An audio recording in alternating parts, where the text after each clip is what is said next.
Yo, I'm Bob, totally blind since birth, and I'm into scary things. I watched Evil Dead Rise on HBO Max with the audio description track turned on, of course.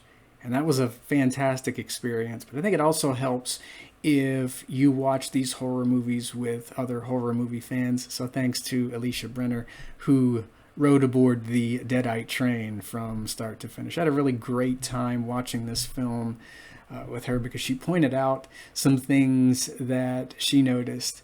I mean, there's only so much time for audio description track writers to write around the dialogue. And I love seeing seeing movies like this from the perspectives of horror movie fans as well. I mean, the track is phenomenal, but getting to hear what other people see as they're watching it, what it reminds them of, what freaks them out, and stuff like that, that's all part of watching movies with people.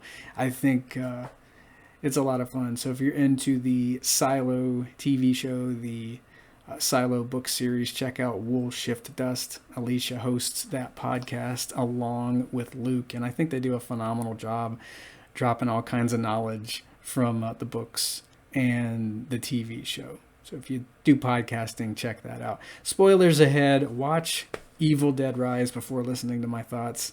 Jumping right in, and you were warned. So when watching Evil Dead, be it the films or the TV show, there's always a lot of slapstick involved. You know, there's a lot of dark humor in these films, but this thing was crazy dark. I still love the film, and I think it fits in this franchise. I think the camp is amazing, and I really like seeing all of that in the other films quite a bit. I need to go back and watch Army of Darkness as well as the first two. But I mean, this thing just starts going to hell in a handbasket rather quickly. When things start happening, they start happening fast. And I really like the stars in this. So you have Lily Sullivan, who plays Beth. You have Alyssa Sutherland, who plays Ellie. I get those names so confused. And they're sisters. I like the chemistry that these two have when they're acting, because you do get the sense that they love each other very much. They help each other out when they need to. I love Ellie's kids. You have Morgan Davies, who plays Danny. You have Gabrielle Echols, who plays Bridget. And you have Nell Fisher, who plays Cassie. And the body count in this thing is just heartbreakingly high. I mean, in so many Evil Dead films as well as the TV show, I mean, there's not a lot of folks left at the end of the day, and it's no exception here. Things that stood out to me from this film. So when Danny finds the book, you see these cockroaches that are all swarming in this. I think it's a pit. I've only seen the movie once, but yeah, that stood out to me. So when it comes to the audio description track, I love the narration of William Michael Redmond. Excuse me, a little flub of the line there. And yeah, I think he did a phenomenal job, because when you're listening to an audio description track, I think there should be a bit more intensity than usual, especially if it's a horror movie. And the way Redmond narrates this track for the blind, it feels like you're sitting around a campfire listening to someone tell a ghost story. So when he narrates, he goes hard, rather like this, and it's just constantly in your face. He really loves what he does. Got a really tense horror movie narrator voice. I think I get more out of that rather than so and so falls down the stairs. Bugs fall out of his nose. He gets back up and he keeps going. Thus and such and so and so. You know, I really liked the way he narrated things, and I loved what the track pointed out. Like Alicia, I think the script writers for this track did a fantastic job.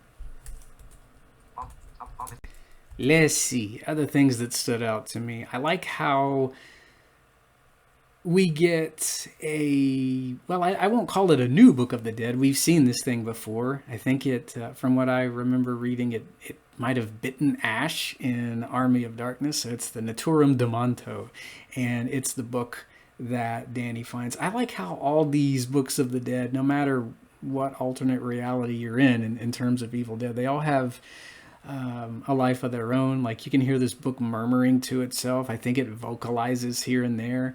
I think it moves around. Its pages flip back and forth. And I like how the history is uncovered via the records that Danny finds beneath the apartment.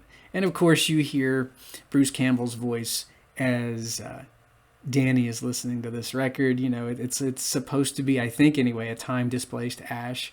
I like the idea that Ash is probably hopping through time, trying to stop what he can wherever he can. I would love to see that played out at some point. But yeah, he's screaming at the priest who's narrating the record, "Hey, destroy this thing." They call it the Book of the Dead for a reason, and I knew right away who that was because I've kept up with Bruce Campbell since the Herc and Xena. What was it? The Action Pack back in the day. He was Autolycus in those shows. That's where I first saw him. I wish I could say I saw him in Evil Dead first, but it was I think it was actually Xena back in the day. So yeah, I like hearing his voice in this. It was a really cool scene there.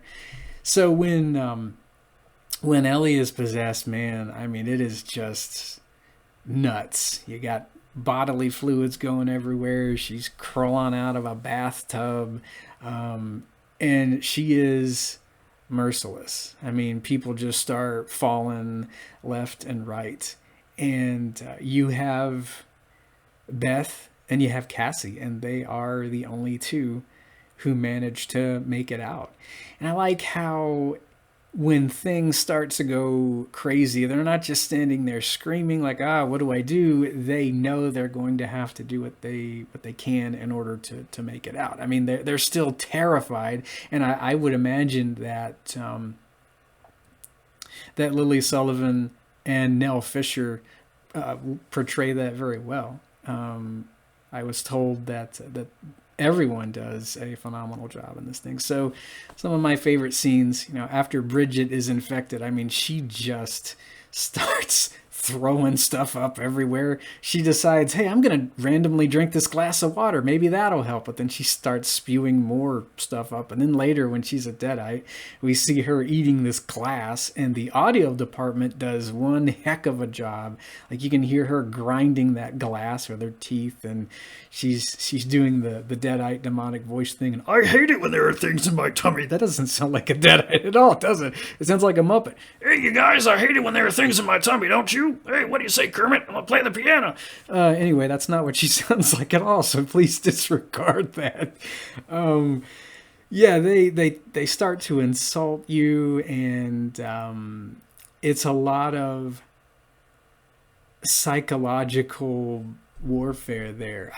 I love how deadites attempt to get under one's skin so you'll become an easy target. They want to distract you so you'll be more prone to attacks. They are able to access the memories of those they possess, and that they're no longer, I don't think they're in there any longer.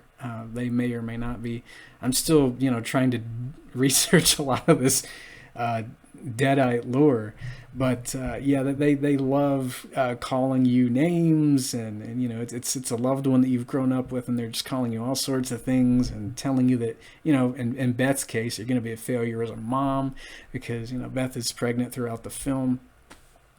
You have Beth and Cassie, and they're just really trying to do what they can in order to make it out alive. I also think that the cheese grater was a fantastic star in this thing. That scene was quite brutal. And then you've got the one scene with I think it's the tattoo gun or something like that. That sounds like was probably another brutal scene. And so much sticky, ooey gooey blood in this thing. I think Alicia said it reminded her of Kool-Aid, and I mean, I don't drink Kool-Aid anymore, but I got pretty thirsty after the film was over, I gotta say. So toward the end of the movie, when you have Beth and Cassie and they're trying to finally get out of the apartment, I like how everyone combines into what's called the Marauder. Of course, I'm thinking of Power Rangers and Transformers. You have several characters combining into one massive, well, it's a robot in that case, but here it's a deadite. I know it's not a deadite megazord, but that's what I first thought of. You know, you have all of the bodies kind of twisting and combining together, and I think it had like 3 different heads, all kinds of limbs hanging off of it, and it was a really interesting scene there. And then you got poor Ellie's head there at the end, still trying to throw out verbal barbs, and she just gets knocked into that wood chipper there. There's so much that this movie threw at me. I feel like it's probably going to bear a few more watch throughs. There are so many different weapons that they used, a lot of hack and slash going on. I think there might have been a bit of slapstick in it, but this thing, it was quite dark, and I had a great time with it.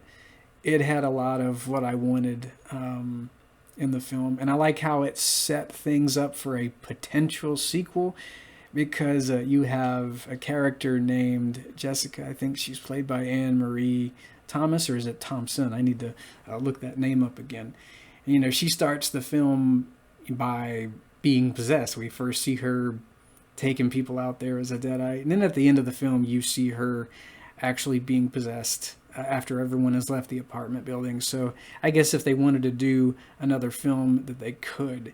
And I think Lee Cronin is a fantastic writer and director. I really want to see some other stuff that he's worked on. I think it's The Hole in the Ground, another film that he's written. I need to check that out if I can stream that here in the U.S. But I know he's worked on that, and I think this one was one heck of a ride from beginning to end. Like I said, it helps, you know, if you're not able to see, having the audio description track turned on, and one kick-butt narrator who reads things like this, and as well as a fan of horror who points out other things, you know, that they notice along the way. I think both experiences are equally fantastic and not to be missed. So I guess that'll do for this video review. I hope I covered everything. I probably missed something, but if I did, I'll do a Deadite addendum or something like that.